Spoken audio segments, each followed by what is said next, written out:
Hi everyone, it's Miss Amy. I'm the children's librarian at the Brookline Public Library, and I'm here today to share with you some of my favorite realistic fiction books we have in our young adult section.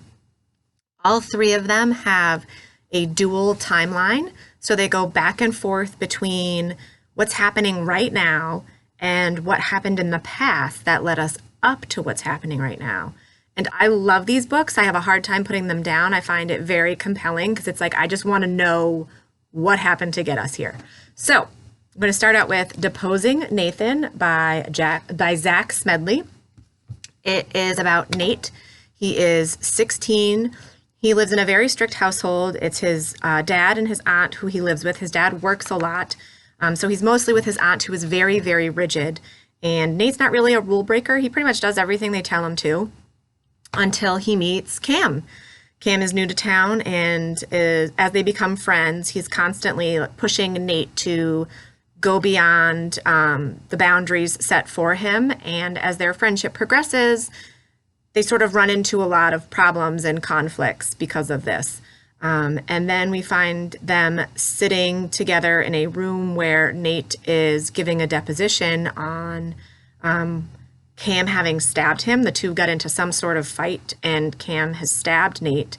And we're wondering, how did we go from a place where two young men were becoming best friends to a place where one is stabbing the other? It's kind of a lot to fill in right there.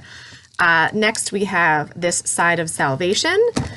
This story is about David. He lives with his family in suburban Philadelphia. He has a mom, a dad, an older brother and sister, and then his brother is killed at war. They were sort of just a regular suburban family. They went to church on Sundays. But then when his brother is killed, his parents join a cult that believes that there is going to be something that they call the rush, where people on earth are going to be, a select few people are going to be accepted into heaven while everybody else remains down here. Some people have heard of something like that called the rapture before, maybe. So his parents are pushing him and his sister to get rid of all of their earthly possessions and really invest in this idea that they're going to be accepted into salvation any day now. David and his sister really just want to continue to live their lives as teenagers and reject this idea. And David stays out too late on prom night with his new girlfriend, Bailey. And when he comes home, he finds that his parents are missing on the night that the rush was supposed to take place.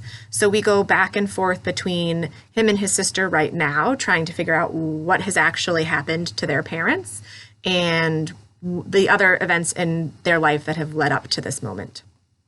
Finally, we have Kids of Appetite by David Arnold.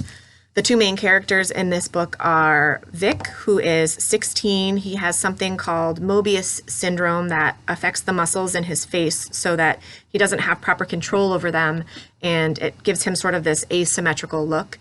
And a young woman named Madeline, who's 17, who he runs into a few times. And she belongs to this group of sort of homeless young adults and kids called the Kids of Appetite.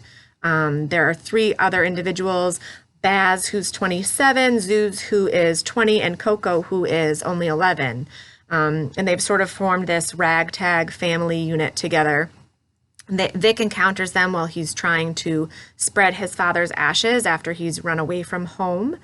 And their story alternates between that experience, him finding them and trying to spread his dad's ashes and sort of going on this adventure of sorts with them to do that, and Madeline and Vic being interviewed in a police station for Baz's involvement in a murder and what they might know.